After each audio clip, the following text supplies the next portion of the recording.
बिस्मिल्लाहिर्रहमानिर्रहीम। अस्सलाम वालेकुम। आज हम बात करेंगे तालूत और जालूत के बारे में। तो सबसे पहले हम तालूत के बारे में जानेंगे कि अल्लाह ताला ने उनको कैसे बादशाहियत अता की। हुआ कुछ इस तरह से कि हज़रत मूसा अलैहिस्सलाम के बाद जब बनी इसराइल की एतकादी और अमली हालत नहायत ख़राब हो गई और उन्होंने अहद इलाही को फरामोश कर दिया, बुत परस्ती में मुब्तला हो गए और सरकशी और बदअफ़ाली इंतहा को पहुँच गई, तो उन पर कौमे जालूत मुसल्लत कर दी गई, जिसको अमालका कहते हैं। जी हाँ, ये वही कौम थी जिसने इंतहा के जुल्म किए। जालूत एक नहायत जाबर बादशाह था। इसकी कौम के लोग मिस्र और फ़लस्तीन के दरमियान बहर रूम के साहिल पर रहते थे। उन्होंने बनी इसराइल के शहर छीन लिए, इनके लोग गिरफ्तार कर लिए और तरह तरह से इन पर सख्तियाँ की। इस ज़माने में बनी इसराइल में कोई नबी मौजूद ना थे। ख़ानदान नबूवत में सिर्फ़ एक बीबी बाकी रही थी जो हामला थी। इनके यहाँ एक बेटे की पैदाइश हुई जिनका नाम शमूएल रखा गया। जब वो बड़े हो गए तो उन्हें तौरात का इल्म हासिल करने के लिए बैतुल मुक़द्दस में एक बुज़ुर्ग आलम के सुपुर्द कर दिया गया। वो आपके साथ बड़ी शफ़क़त से पेश आते और आपको अपना बेटा कहते। जब हज़रत शमूएल अलैहिस्सलाम बलोगत की उम्र को पहुँचे तो एक रात आप उस आलम के करीब आराम फरमा रहे थे कि हज़रत जिब्राइल अलैहिस्सलाम ने उसी आलम की आवाज़ में या शमूएल कहकर पुकारा। आप आलम के पास गए और फरमाया, आपने मुझे पुकारा है। आलम ने इस ख्याल से कि इनकार कर दिया कि कहीं आप डर ना जाएं। ये कह दिया कि बेटा तुम सो जाओ। फिर दोबारा हज़रत जिब्राइल अलैहिस्सलाम ने इसी तरह से पुकारा और हज़रत शमूएल अलैहिस्सलाम आलम के पास गए। आलम ने कहा कि बेटा अब अगर मैं तुम्हें पुकारूं तो तुम जवाब ना देना। चनाचे तीसरी मरतबा में हज़रत जिब्राइल अलैहिस्सलाम ज़ाहिर हो गए और उन्होंने बिशारत दी कि अल्लाह ताला ने आपको नबूवत का मनसब अता फरमाया है, लिहाजा आप अपनी कौम की तरफ जाइए और अपने रब के अहकाम पहुँचाइए। तो जब हज़रत शमूएल अलैहिस्सलाम कौम की तरफ तशरीफ़ लाए तो उन्होंने आपको नबी मानने से इनकार कर दिया और कहा कि आप इतनी जल्दी नबी कैसे बन गए? अच्छा, अगर आप नबी बने हैं तो हमारे लिए एक बादशाह मुकर्रर कर दें। तो इस बात का ज़िक्र अल्लाह ताला ने कुरान पाक में सूरह बकरा आयत नंबर 246 में इस तरह से फरमाया है कि अलम तरा इलल मलाई मिन बानी इसराइल मिन बादी मूसा, कि ए हबीब क्या तूने बनी इसराइल के गिरोह को ना देखा जो मूसा के बाद हुआ, जब उन्होंने अपने एक नबी से कहा कि हमारे लिए एक बादशाह मुकर्रर कर दें ताकि हम अल्लाह की राह में लड़ें। और आगे इसी आयत में ये बात भी बताई जाती है कि हज़रत शमूएल अलैहिस्सलाम ने फरमाया कि ऐसा ना हो कि तुम पर जब बादशाह मुकर्रर किया जाए तो तुम जहाद करने से इनकार कर दो और मुँह फेर दो। इस पर कौम ने जज्बात में आकर कहा कि ये कैसे हो सकता है कि हम जहाद से मुँह फेरें, जबकि कौम जालूत ने हमारी कौम के लोगों को इनके वतन से निकाला है, इनकी औलाद को कत्ल किया है, इनकी नस्लों को तबाह किया है। ये सुनकर हज़रत शमूएल अलैहिस्सलाम ने बारगाह इलाही में दुआ की और अल्लाह ताला ने इनकी दरख्वास्त कबूल फरमाई और इनके लिए एक बादशाह मुकर्रर कर दिया और इन्हें जहाद का हुक्म दिया। लेकिन बाद में वही हुआ जिसका अंदेशा था, यानी बनी इसराइल की एक बहुत सी मामूली सी तादाद यानी अहले बदर के बराबर सिर्फ 313 अफराद ऐसे थे जिन्होंने जहाद किया और बाकी सब मुँह फेर गए। तो अब हम देखते हैं कि वो बादशाह कौन था जिसे हज़रत शमूएल अलैहिस्सलाम ने अल्लाह ताला के हुक्म के मुताबिक मुकर्रर किया था। असल में बनी इसराइल का निज़ाम यूँ चलता था कि हमेशा इन लोगों में एक बादशाह होता था जो मुल्की निज़ाम चलाता था और एक नबी होता था जो निज़ाम शरीयत और दीनी अमूर की हदायत और रहनुमाई किया करता था।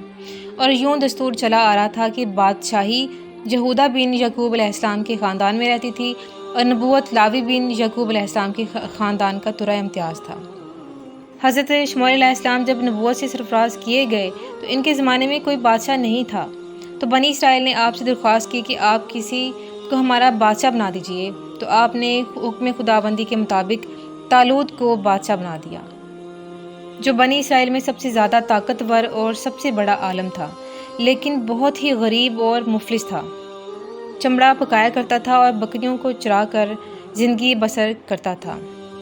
इस पर बनी इसराइल को एतराज़ हुआ कि तालूत शाही ख़ानदान से नहीं है, लिहाजा ये क्यों कर और कैसे हो सकता है कि वो हमारा बादशाह बन जाए। इससे ज़्यादा तो बादशाहियत के हकदार हम लोग हैं क्योंकि हम लोग शाही ख़ानदान से हैं। پھر طالوت کے پاس کچھ زیادہ مال بھی نہیں ہے۔ ایک غریب اور مفلس انسان بلا تخت شاہی کے لائق کیوں کر ہو سکتا ہے؟ اور اس بات کا ذکر سورہ بقرہ آیت نمبر 247 میں واضح طور پہ ملتا ہے، اور ان سے ان کے نبی نے فرمایا، بے شک اللہ نے طالوت کو تمہارا بادشاہ مقرر کیا ہے۔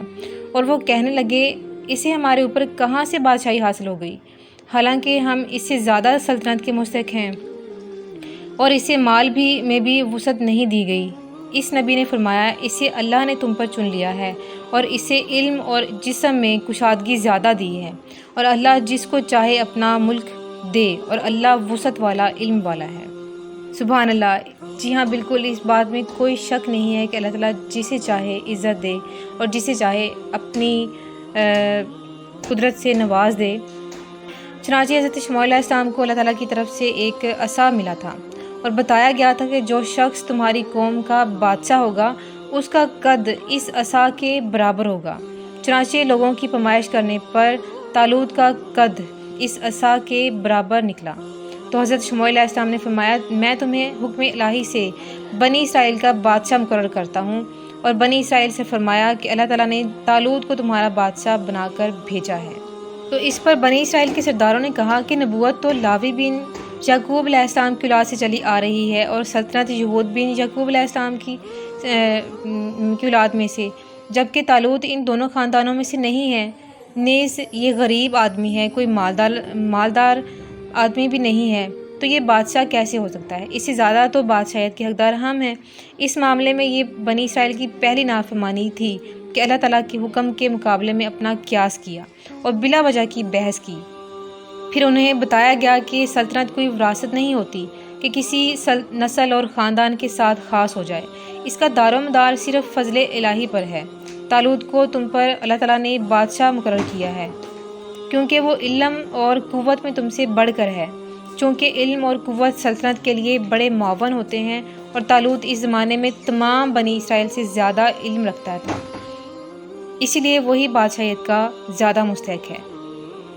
پھر بنی اسرائیل نے طالوت کی بادشاہیت پر ایک نشانی مانگی، جس کا تذکرہ سورہ بقرہ آیت نمبر 248 میں اللہ تعالیٰ یوں ارشاد کرتے ہیں کہ ان سے ان کے نبی نے فرمایا کہ اس کی بادشاہیت کی نشانی یہ ہے کہ تمہاری طرف وہ تابوت آ جائے گا جس میں تمہارے رب کی طرف سے دلوں کا چین ہے، اور معزز موسیٰ اور معزز ہارون کی چھوڑی ہوئی چیزوں کا بقیہ ہے۔